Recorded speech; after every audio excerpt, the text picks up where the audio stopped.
à plusieurs jours ou pratiquement 2 mois du référendum constitutionnel. Donc, nous faisons un constat que une grande partie, une grande majorité de la population qui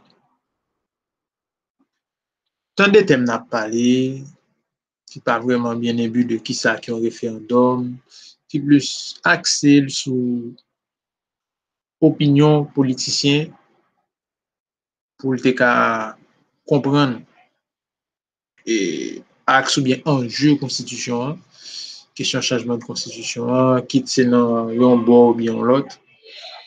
Donc, et en pile monde tout, qui a parlé de constitution, et nous, on plus parler de ça, l'autre monde répété, mais non pas de ça que on lit. Donc, dans l'optique ça, nous avons jugé que c'était nécessaire pour nous vulgariser en quelque sorte projet de nouvelle constitution. Ça.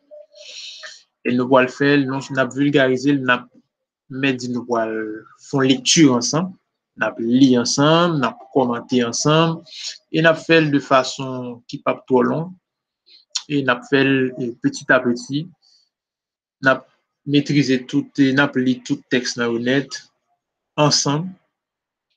Donc, la plus facile, de dire que vous avez une vidéo à disposition sur YouTube, côté vous capable de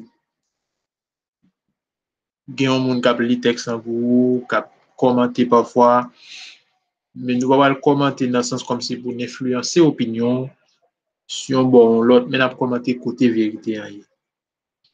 Donc, nous allons vulgariser dans quelque sorte.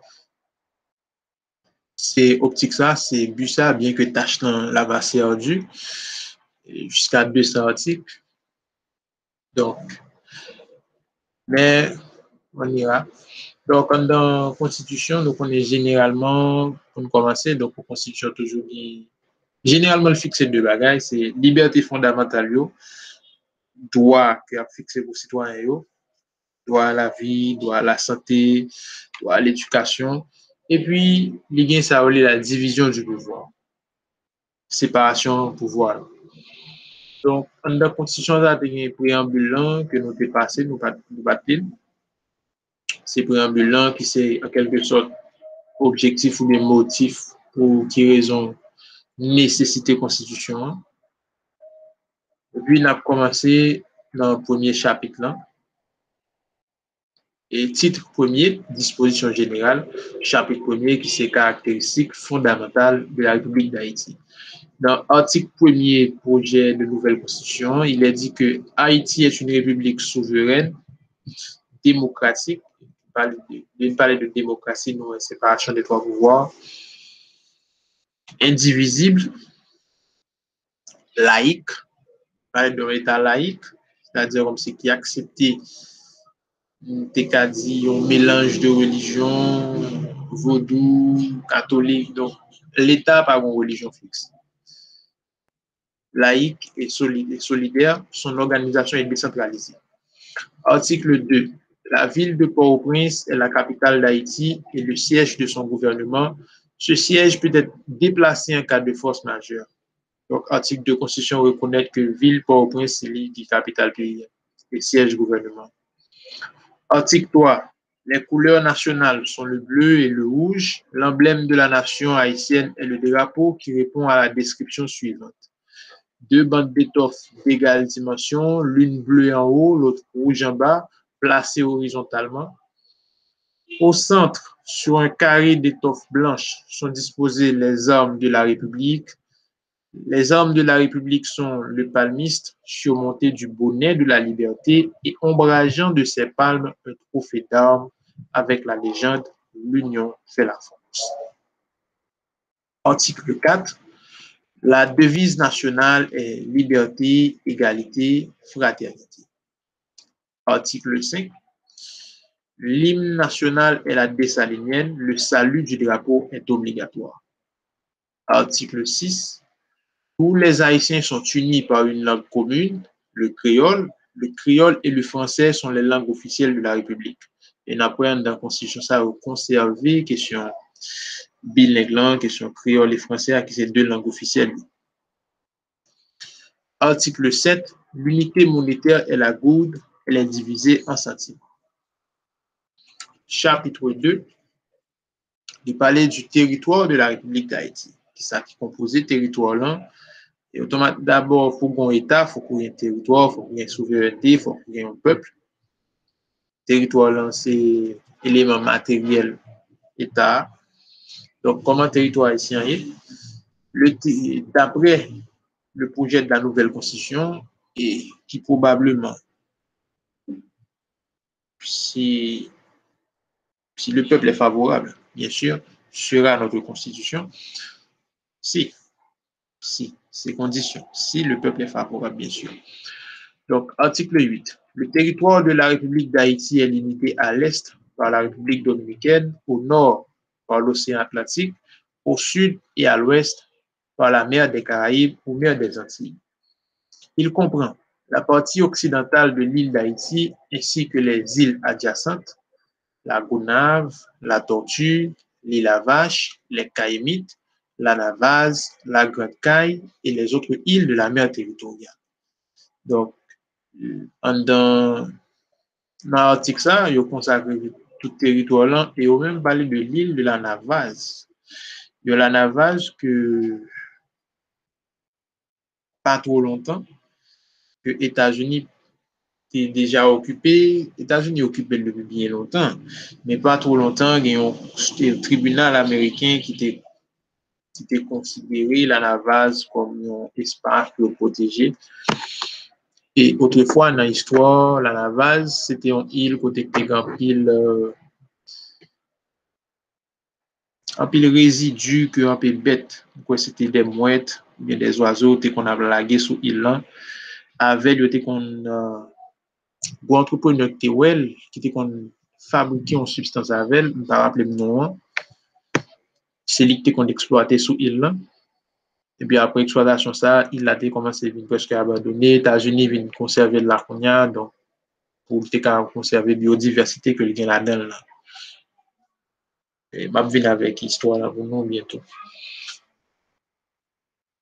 Le milieu est toujours sur le territoire de l'article 8.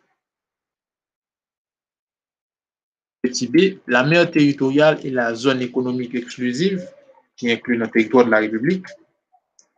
Mer territoriale, là, le milieu aérien surplombant la partie terrestre et maritime. Article 9. Le territoire de la République est inviolable et ne peut être aliéné ni en tout, ni en partie par aucun traité ou convention. Ça peut faire couler beaucoup d'encre. Le territoire de la République est inviolable et ne peut être aliéné, ni en tout, ni en partie, par aucun traité ou convention. Ne peut être aliéné.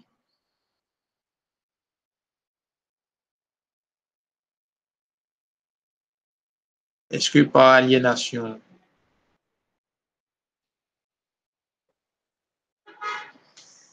est-ce que le territoire là, à un certain moment, la capable, on dit par exemple, une partie là, la capable de louer à des compagnies étrangères?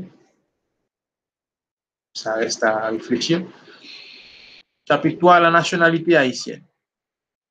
Article 11. Possède la nationalité haïtienne de naissance tout individu né en Haïti ou à l'étranger d'un père haïtien ou d'une mère haïtienne.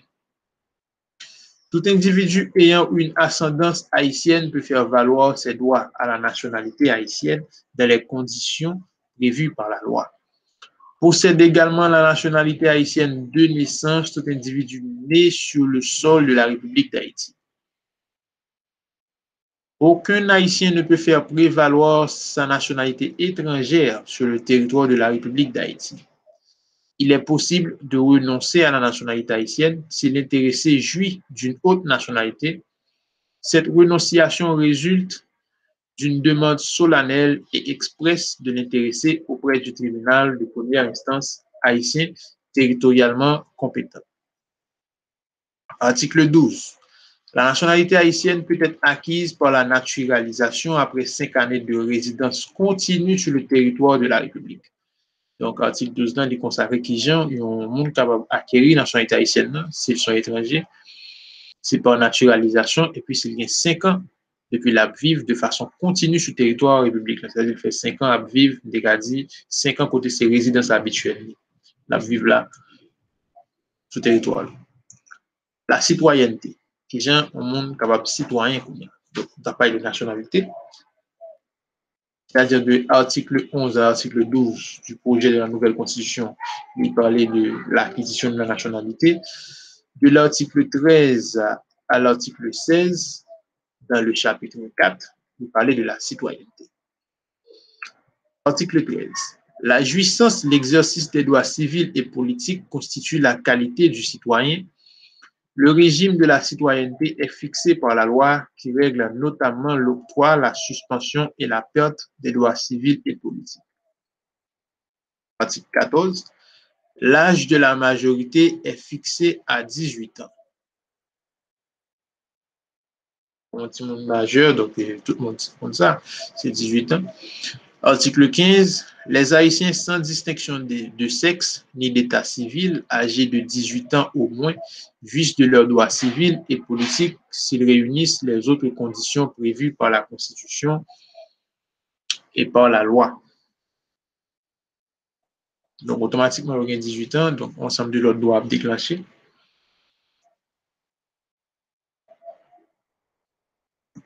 Article 16. Le principe de la parité est reconnu à tous les niveaux de la vie nationale, notamment dans les services publics. La loi électorale prévoit des dispositions encourageant les partis politiques à désigner des femmes au poste électif. Donc là, ils font recommandation express à que femmes soient incluses dans la Constitution. Donc, dans l'article 16, il parlait de la citoyenneté. Titre 2. Droit, devoir et liberté. Ce que nous avons parlé tout à l'heure, dit pour ça que la Constitution gagne deux parties là-dedans, généralement. Il parlait de deux bagages, c'est la liberté fondamentale, les droits, et ensuite la division du pouvoir. Chapitre 1er, le droit à la vie, à la santé, au respect. Titre 2, chapitre 1er, droit à la vie, à la santé et au respect de la personne humaine. Article 17. L'État garantit à tous le droit à la vie, à la santé et au respect de la personne humaine. Conformément à la Déclaration universelle des droits de l'homme de 1948. Donc, Déclaration universelle des droits de l'homme de 1948 des Nations unies. Donc, l'État garantit le droit à la vie. Donc, qui dit droit à la vie? Il y a certains États qui toujours conservé peine de mort. Il y a d'autres États qui, si a garanti droit à la vie, ils n'ont pas choisi de tuer la vie. Donc, ils ont aboli peine de mort et même l'avortement qu'on parfois posé problème.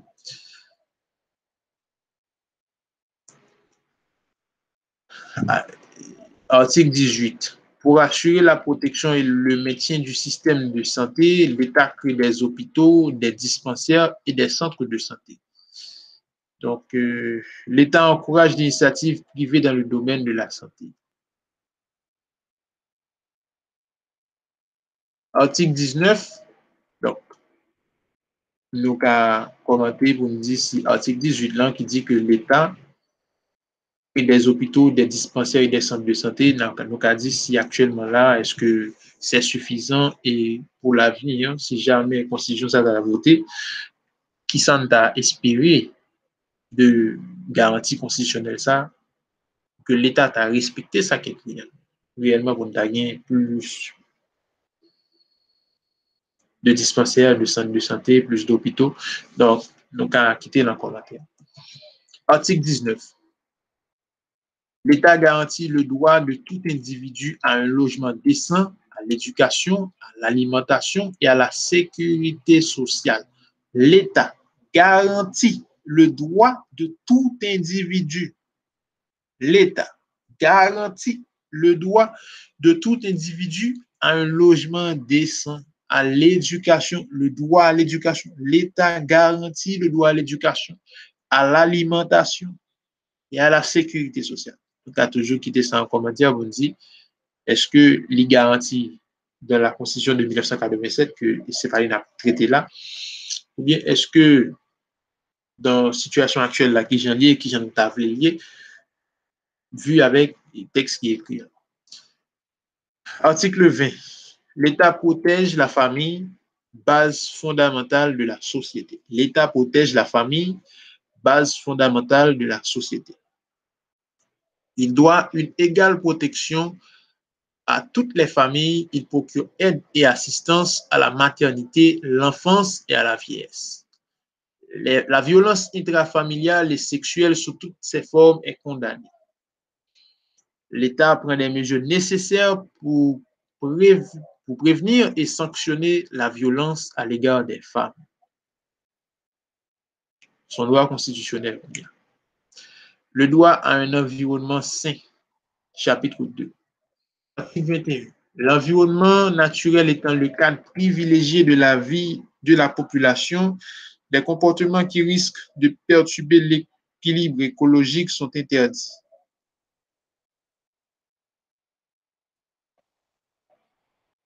Comportements qui risquent de perturber l'équilibre écologique sont interdits. Donc, l'État garantit le droit à l'environnement et c'est pas prononcé, mais implicitement, il presque parler de ça, de développement durable.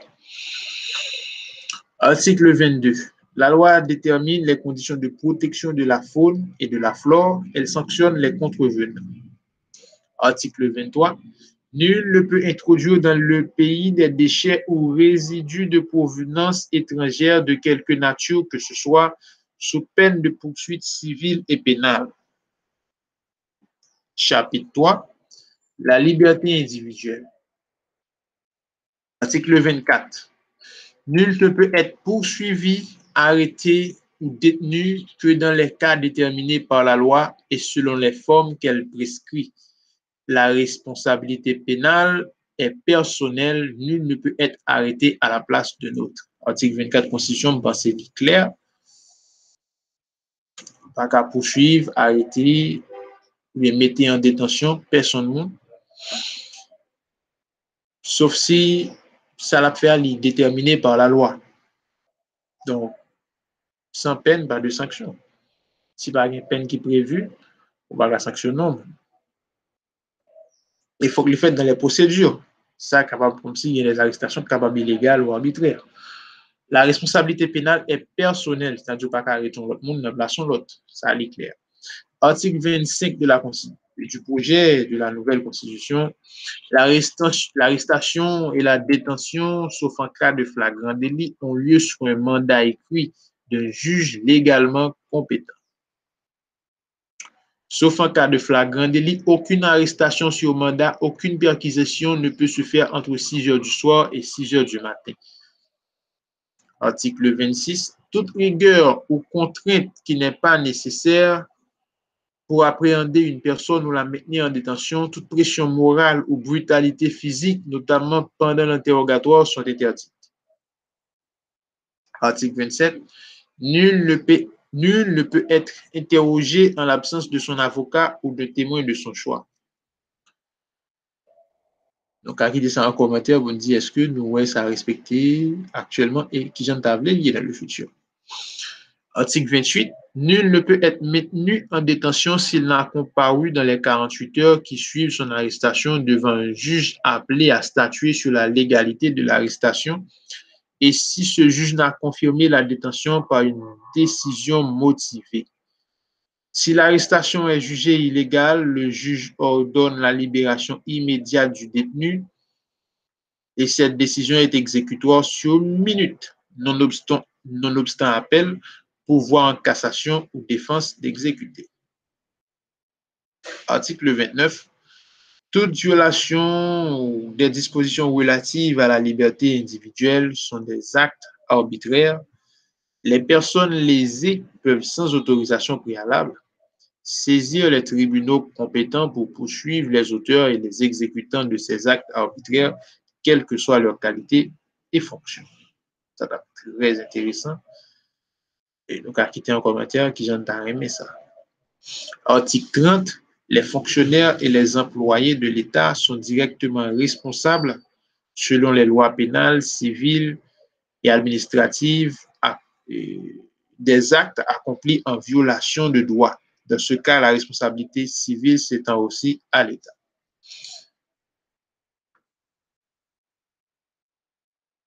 Campé là aujourd'hui, bientôt. Ensuite, nous allons dans le chapitre 4, dans la prochaine vidéo, pour nous parler des droits et libertés en matière pénale. Donc, à partir de l'article 31 jusqu'à l'article 39, prochaine vidéo. Donc, remercier nous pour patience nous et pour nous supporter, participer, nous toujours abonner et like vidéo. Merci.